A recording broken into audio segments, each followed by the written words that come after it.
Hello gamers, Caster Loki here with Apartment 11 Gaming, and today we're covering the new Age of Sigmar book release by Games Workshop.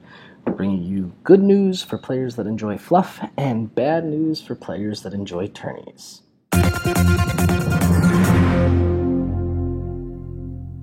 First, let's talk about lore.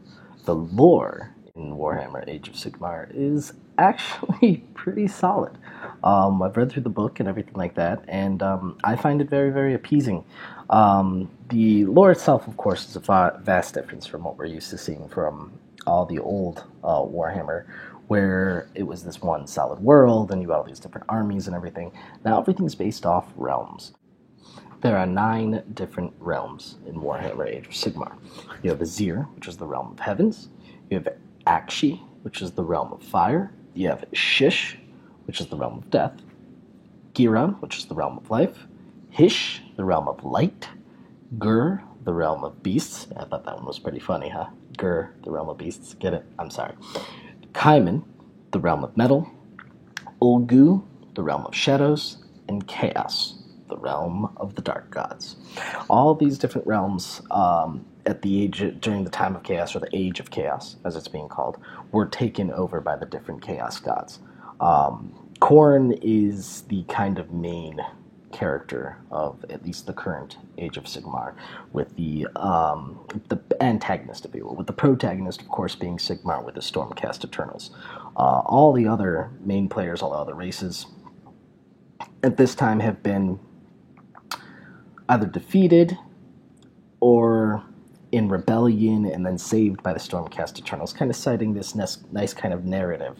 The Age of Sigmar is what comes after the Age of Chaos, when Chaos has taken over every realm and laid waste to everything. Now the Age of Sigmar comes, where all the rebellions are happening and his Stormcast Eternals are freeing all the different peoples.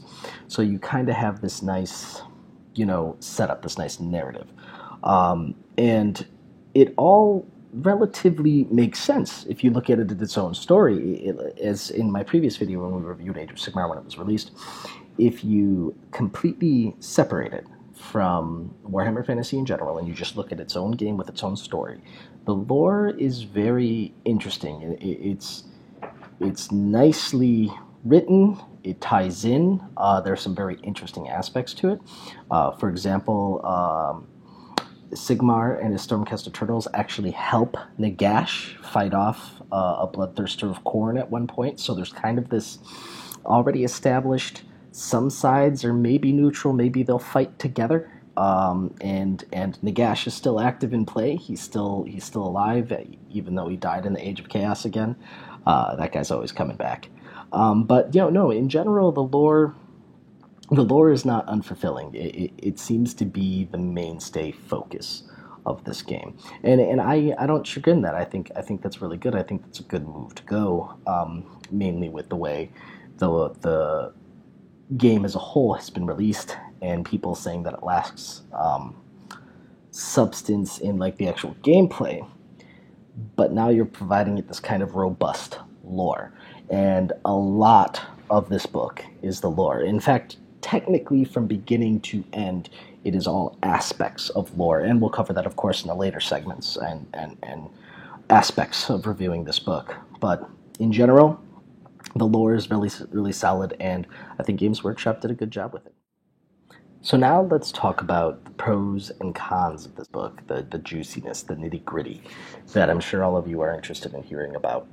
Let's start off with stating some things, and then we'll get into what we think pros are and what we think cons are. So, number 1, no. There are no composition rules that are added in this book. None whatsoever. So it is still a pointless game. It is still a game that, pointless as in no points to measure the units. I don't mean pointless as in to play. But it is still a game without a measurable composition for building your armies. It provides rules for 2 of the realms, the realm of life and the realm of fire, and we'll address that also in cons as well. And it also provides an endless number of, I think, actually very interesting and very riveting battle scenarios. So let's go with pros after this book has come out of what we think this has done for the Age of Sigmar and what we think Games Workshop's done with this book release. And To put it plainly, I think Games Workshop has made a bold and straightforward statement on what they intend Age of Sigmar to be. They did not beat around the bush. They delivered this product, and now that it's out, we know exactly what's going on. And from what I can see through the book, Games Workshop did not create a game for the purposes of it being supported in any form of tournament play. What they did release, however, is a set of rules and a book that provides story, narrative, setting, battle plans, and way those battle plans are to be executed that build, I believe, a beautiful rule set for building and running either the narrative of the world of Age of Sigmar or the narrative of your own campaign that you build with your friends. Now, the reason why that's the feeling is because they provide in this book rules for two of the realms, the realm of life and the realm of fire, which are additions to your battle. If you are fighting in this realm, this is what happens. Changes to how scenery works, changes to how spells work, extra little effects that go on that add a high level of tactics to the game and also increase the immersion, the narrative, the story. Oh, are we fighting in the realm of fire? Are we fighting in the realm of life? Do I build my army specifically for that? Or do I build my army thinking, this could help me if I'm in this realm, this can help me if I'm in this realm, and kind of build it to where any realm you fight in can have its pros and cons for you. Not only that, all the battle plans that they provide, which I'm sure will start to come out in battle reports soon, but I want to be very careful about sharing what's in the book since it is a purchasable item and copyrighted. But these battle plans are built for a campaign. I'm pretty sure I can tell you some of their names and give you overarching without reading the rules, but you have Breakthrough, which is for when one army just wants to get through another, not really stopping to fight, just wants to go from point A to point B, kind of like a mad dash through the Mines of Moria straight across to the other side. You have the Ambush, you have the Preemptive Strike, you have the Siege, you have all these different battle plans and the way that they're executed, where they're built to play out a narrative. And they're even delivered in the book in a way that they are in a narrative. So if you want to play this war, here's the different battles that happened in this war, and here's who fought them. And you can just play it, and you can live that story, you can tell your own. But if you extrapolate what's in this book, and you were to build your own campaign with it, you would be pretty much already set if you just took all the battle plans from this book and went ahead and made up your own map, came up with your own way of building armies and how that works, and there you go. You're set to go. The book gives you almost everything you need just in battle plans. So I think in general it's a huge pro. I've always liked campaign games. I've always liked this, but that's not important. Again, my personal views. I think it's a good move. I think it will draw in a lot of players.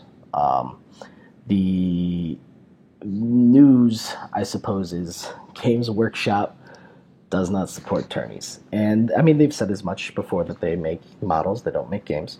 But this book, to me, is pretty much a, hey, if you want a tourney, you're going to have to build it yourself. But we will give you narrative and story and models to play this game with. And they delivered that. Now, on the cons for this book. They give us the rules for 2 realms of the Age of Sigmar, 2.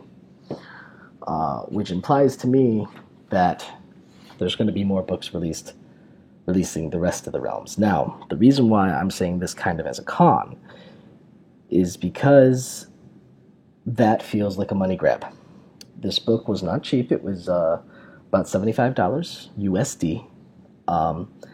And when you think about that, $75 USD, and you get the rules of 2 realms out of 9. 2 realms out of 9.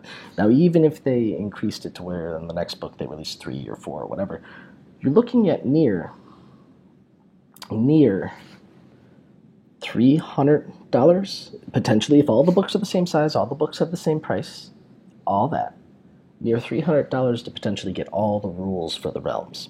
Now, the reason why I bring this up is because as soon as I have this book, and as soon as I saw the rules for the Realm of Life and the Realm of Fire in this book, I immediately went to Games Workshop's website and looked to see if they had posted the rules for the Realm of Life and the Realm of Fire on Games Workshop. Now, if I am wrong, someone please leave a comment, let me know, send me a message. I cannot see anywhere on their website where it provides the rules for the realms that are in this book. And with that in mind, it seems like the rule set is free, but the rules aren't free, which is a very kind of odd statement. Because it could be, no, if you just want to play Age of Sigmar with your models, here you go. You have your 4-page rules, you have your armies, get to it and have fun. But if you want to play with all the cool stuff, quote unquote, if you want to play with all this extra stuff, if you want to have your own campaign, if you want to run a campaign based in our world, or run a series of battles based in our world, you need to pay for it. Which kind of speaks against the whole we're a model company, not a gaming company, because while this book itself is a gorgeous book, if we talk about the illustrations and everything like that, which is a pro, the illustrations are very beautiful. They're not done realistically. They're kind of more like an actual illustrator. They're kind of more like I would almost say cartoony, but not in the bad way. And all the modeling that's in here and everything, and all the lore, for just a model company, they're pouring a lot into the lore, and they're pouring a lot into the battle plans and the general rules that they're now adding, because I can tell you right now, the realms themselves add a whole another layer of tactics. Now, aside from that, there's been no adjustments to the rules except for the adjustments that the battle plans themselves make. Did you catch that? So some battle plans change the victory conditions. Sounding a little familiar, right? For example, our good old friend the Watchtower is back. Everybody remembers the Watchtower. So there's kind of this feeling that like, no. We're a model company. We swear. And I do that tongue-in-cheek, and please, apologies. But the book itself is gorgeous. It's well written. But there's kind of this con feeling. Not like I'm being conned, but like I am at the same time, because I don't feel that buying this book is a bad investment. But I might feel that buying every book that comes out would be an overall bad investment. And that's the interesting part. I think that's the hard part to swallow right now. In general, though, I'm already planning with Apartment 11 Gaming Casters to write up an Age of Sigmar campaign with, every rule that's here. We will play by the rules of the game, but we will build a map of the realms, and we will have all these players, and we will attack and retreat and defend and grow our armies. And we're very excited about it. I've shared the book with numerous other casters. Caster Jupiter, for one, was there with me when we picked up the book. And we're pretty excited. We like it. We looked at the battle plans, and as we read them, we just got more and more excited because we love campaigns. We're not big tourney players. We love campaigns. And as we were reading the battle plans, we're like, oh, this is a campaign. This is literally a campaign. And we got very excited. So I think the book is a sound investment as is.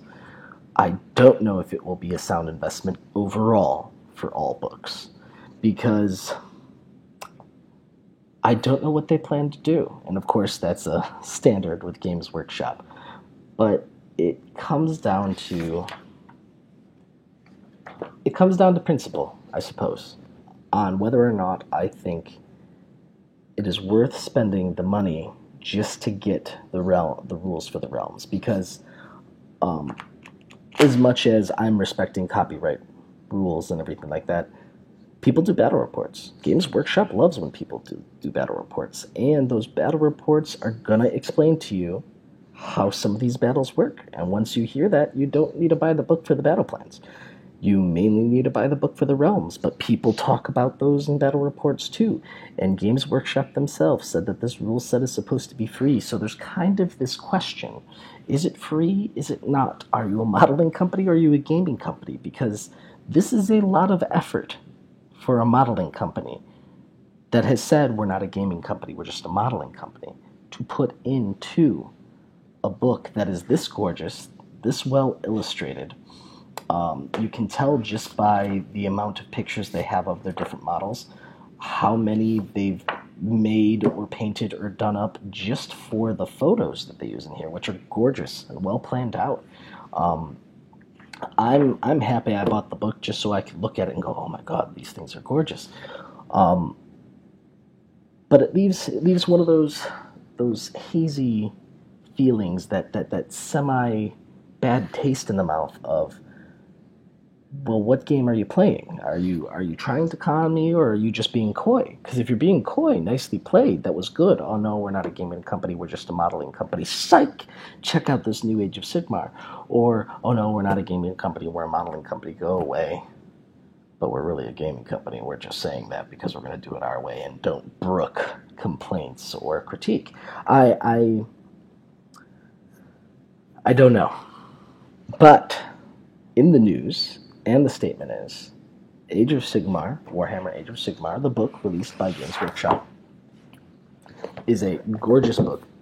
It gives you everything you need to run an Age of Sigmar campaign. It gives you everything you need to have great battles.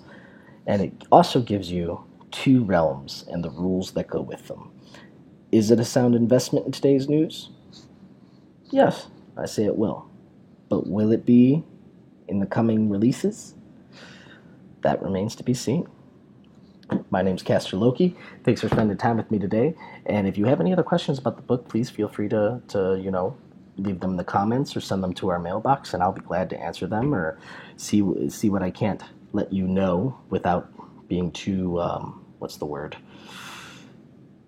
shady on releasing what's in the book or what's not in the book. But thanks for coming out, and I hope to see you all again soon.